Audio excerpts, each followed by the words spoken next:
ஓம் ஸ்ரீ குருப்யோ நமக. நன்றாக குரு வாழ்க. குருவே துணை. பரபிரம்ம ருத்ரகாயத்ரி ஞானஸ்தலத்து நண்பர்களுக்கு வணக்கங்களும் வாழ்த்துக்களும். இந்த பதிவு சிம்ம லக்ன நண்பர்களுக்கு 54 நாட்கள், அதாவது ஆகஸ்ட் 18ஆம் தேதியிலிருந்து அக்டோபர் 9ஆம் தேதி வரைக்கும் ஒரு குரு கிரகமும் சனி கிரகமும் ஒருத்தருக்கொருத்தர் ஒரு சுப பார்வை, சுப விளைவு, சுப தொடர்பு ஏற்படுத்தி கொள்கிறார்கள். எப்படி அப்படின்னா, நம்ம லக்னத்துக்கு 8ஆம் இடத்துல இப்ப சனி போயிட்டுருக்கார். அஷ்டம சனியா இருக்கு. அவர் ரேவதின்னு சொல்ற புதனுடைய நட்சத்திரத்துல போறார். அதே மாரி குரு 12ஆம் இடமான கடகராசியில ஆகஸ்ட் 18ஆம் தேதியிலிருந்து அக்டோபர் 9ஆம் தேதி வரைக்கும் ஆயில்ய நட்சத்திரத்துல, புதன் நட்சத்திரத்துல பயணிக்கிறார். இந்த 2 நட்சத்திரமும் இந்த குருவையும், சனியையும் ஒரு கனெக்ஷன் உண்டு பண்ணுது. ஒரு தொடர்பு ஏற்படுத்தி குடுக்குது. இந்த தொடர்பு என்ன செய்யும் அப்படின்னா, நமக்கு 8ஆம் வீடா இருக்கு லக்னத்துக்கு. 12ஆம் வீடா இருக்கு. அப்ப இந்த 2மே நமக்கு ஆகாத ஸ்தானங்கள். அதிர்ஷ்டமும் 8ல தான் இருக்கு. பிரயாணமும் 8ல தான் இருக்கு. அதே மாரி இன்வெஸ்ட்மென்ட் வெளிநாடு இதெல்லாம் 8ல தான் இருக்கு. 12ல தான் இருக்கு. ஆனா இருந்தாலும் கூட லக்னத்துக்கு எதிர்பாராத கஷ்ட நஷ்டம், வலி வேதனை, துன்பம், தடைகள், தோல்விகள் இதையெல்லாம் குறிக்கிற பாவங்கள்ங்கிறதுனால, இந்த 54 நாட்கள்ல நாம எந்த விதத்துல எச்சரிக்கையா இருக்கலாம்ங்கிறத இதுல பார்க்கலாம். இப்ப நம்ம ஜென்ரலா சொல்லுவோம். ஒரு கோச்சாரத்த பத்தி பலன் பார்க்குறோம் அப்படின்னா, உங்க ஜாதகத்துல நம்ம பாஸ்கர் அஸ்ட்ராலஜி சிஸ்டத்துப்படி கணிச்சுக்கோங்க.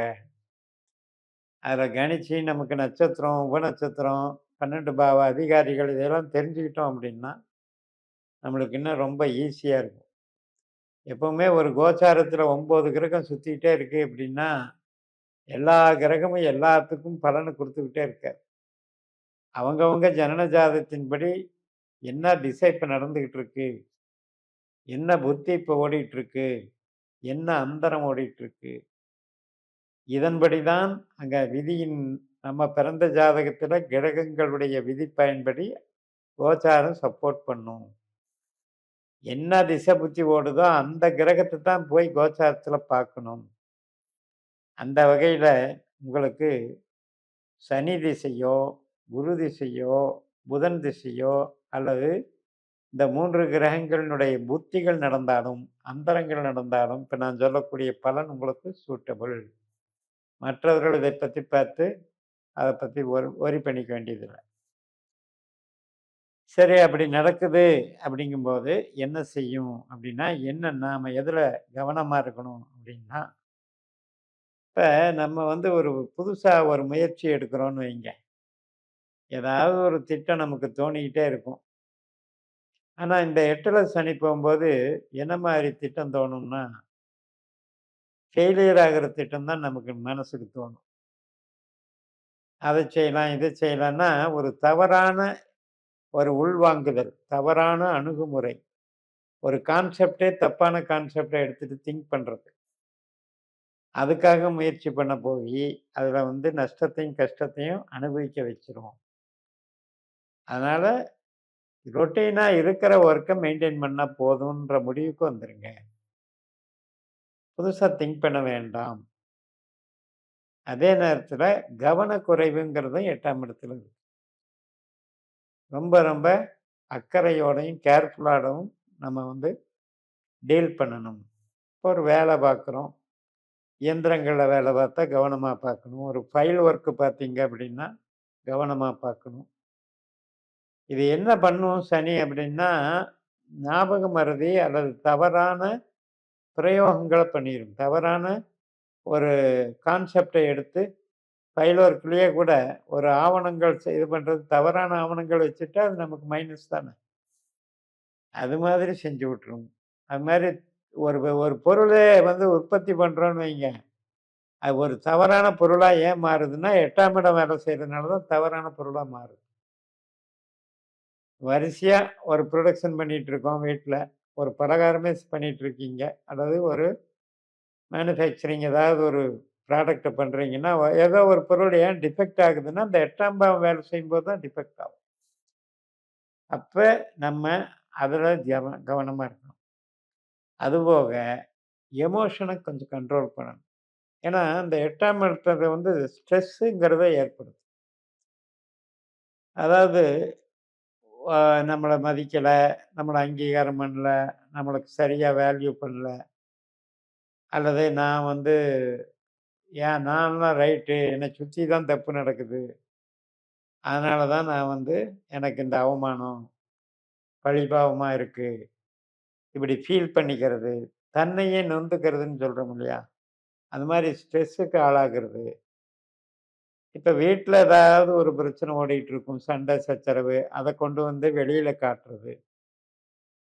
இது மாரியான இயக்கங்கள். அதனால என்ன ஆகும்னா, ஒரு வண்டி ஓட்டும்போது கூட கவனக்குறைவா போயிடுறது. விபத்துகளுக்கு ஆளாகிறது. ஸோ எல்லாமே நம்மள நாமளே ஸ்பாயில் பண்ணிக்கிறதுன்னு அர்த்தம் 8ஆம் இடம்.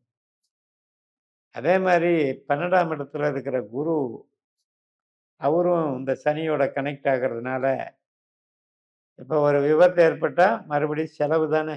அந்த செலவு குடுத்துருவார். அதே மாரி ஒரு ரிப்பேர் ஆச்சு அப்படின்னா, அந்த பொருளுக்கு மறுபடியும் மூலதனம் பண்ணணும் இல்லையா? அதே எக்ஸ்ட்ரா விரயம். மூலதனம். அத பண்ண வைப்பார். அது மாரி ஹெல்த் இஷ்யூஸ்ல பார்த்தீங்கன்னா, 8ஆம் இடங்கிறது ஒரு ஆப்பரேஷன். 12ஆம் இடம் அப்படின்னா, நம்ம உறுப்புகள ஏதாவது துண்டிக்கிறது. அப்ப அந்த மாதிரி ஆப்பரேஷன்னால நம்ம உடம்புக்கு ஏற்படக்கூடிய இழப்புகள். நம்மளுடைய பார்ட்ஸே இழக்கிறது. ஸோ இந்த மாரி அவங்கவங்களுடைய ஜாதகத்துக்கு தகுந்த மாரி அவங்கவங்களுடைய ஜாதகத்துல என்ன ஆதிக்கம் வாங்கியிருக்கோ இந்த கிரகங்கள், அது சார்ந்த பிரச்சனை. இப்ப 4ஆம் பாவம் அப்படின்னா வாகனம். 8, 12 தொடர்பும்போது வாகனம் நமக்கு பிரச்சனை.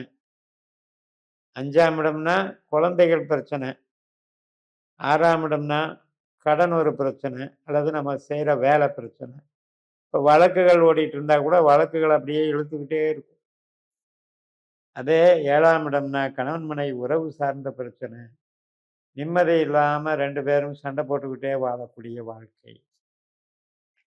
இப்படி இந்த கிரகங்கள், பாவங்களோட தொடர்பு படுத்தி தான் நம்ம வந்து பார்க்கணும். நம்ம பாஸ்கர் அஸ்ட்ராலஜி சிஸ்டத்துல உபநட்சத்திரம் என்ற கான்செப்ட்ல தான் துல்லியமான பாவ கணிதங்களை எடுத்து, பாவ டிகிரி சுத்தமாக ஆய்வு பண்ணி, என்னென்ன கிரகம் என்னென்ன பாவத்தை இயக்குகிறதுன்னு எடுத்து, அதன்படியும் இந்த கோச்சாரத்த பார்க்கும்போது, இன்னும் வந்து உங்களுக்கு துல்லியமா தெரியும். இப்ப உதாரணத்துக்கு சனி புதன் நட்சத்திரத்துல போறாருன்னா, உங்க ஜாதகத்துல புதன் எப்படிப்பட்டவர்? எந்த பாவத்துக்கு தொடர்புடையவரோ, அது சார்ந்து அந்த சனி வேலை செய்வார். குரு வேலை செய்வார். இப்படியெல்லாம் கணக்கு இருக்கு. தொடர்ந்து பயணிப்போம். என்னுடைய அப்பாயின்மென்ட் வாங்கி உங்க ஜாதகத்த ஒரு தடவ இந்த முறையில கணிச்சு வாங்கி பயன்படுத்துங்கள் என்று சொல்லி நிறைவு செய்கிறேன். இந்த சேனலை சப்ஸ்கிரைப் பண்ணி ஷேர் பண்ணுங்க. உங்க தனிப்பட்ட ஜாதக பலாபலன்களை என்னுடைய வாட்ஸ்அப் நம்பர்ல தொடர்பு கொண்டு பலன் பெறுங்கள். உங்களிடமிருந்து விடைபெறுகிறேன். உங்கள் ஜேஎம்எஸ். நன்றி. வணக்கம்.